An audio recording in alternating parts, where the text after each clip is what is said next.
Hey everybody, welcome to lesson 3. We've got some fun stuff on the docket for the week. So we'll be talking, continuing your discussions about writing as well as your explorations into grammar and the wide world, the fun world of English. So the objectives for the week are to identify correct run-on sentences. It's an important thing to keep in mind so that you're separate or that you're giving your writing in manageable chunks that your reader can digest and respond to and think about, so that you're not just rambling on and on and on and on, but giving them something that they can hold on to and think about. You'll also practice using description and detail in writing. These are two really important things to keep in mind. Description is vital to good writing, really, because what you're trying to do is to help your readers feel something instead of just telling them something. You want to show it to them, and the way to do that is through description and good detail. So we've got some grammar lessons for the week. Again, run on sentences, grammar exercise, your reading assignments, which you'll need to do before you participate in the discussion board. It includes 3 essays and then some further reading. 3 short essays that show good writing by some good writers, and I'd suggest or recommend that you read the further reading for the week. It's by someone named Ed Geary, talking about some of his experiences in life. Now, Ed Geary was a writer who came out of the Mormon tradition. He was a Latter-day Saint, and he addressed those things often in his writing. This is actually from one of his collections of essays that address his experience growing up in Utah.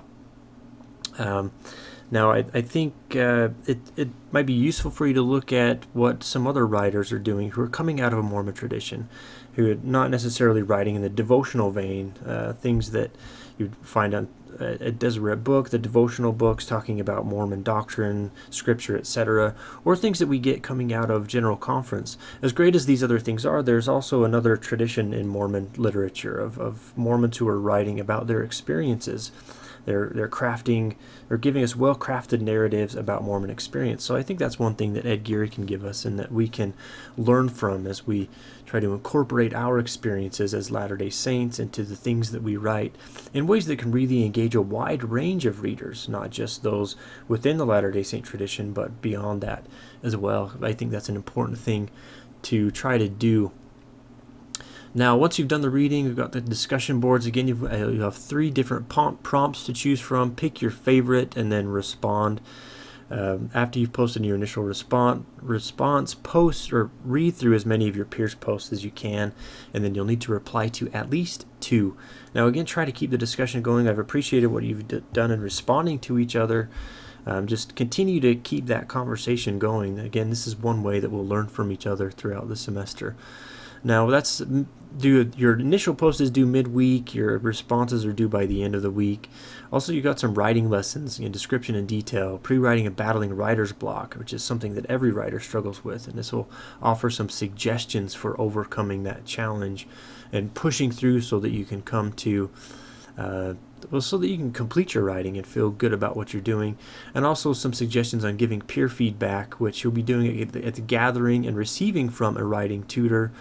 In terms of your love letter, which a rough draft again is due by midweek, then you'll receive some feedback at your gathering, and the final draft for that is due by week's end. Make sure that you allot enough time for yourself to incorporate the feedback that you receive from your peers into your final draft, because that will help to make your final draft a better paper.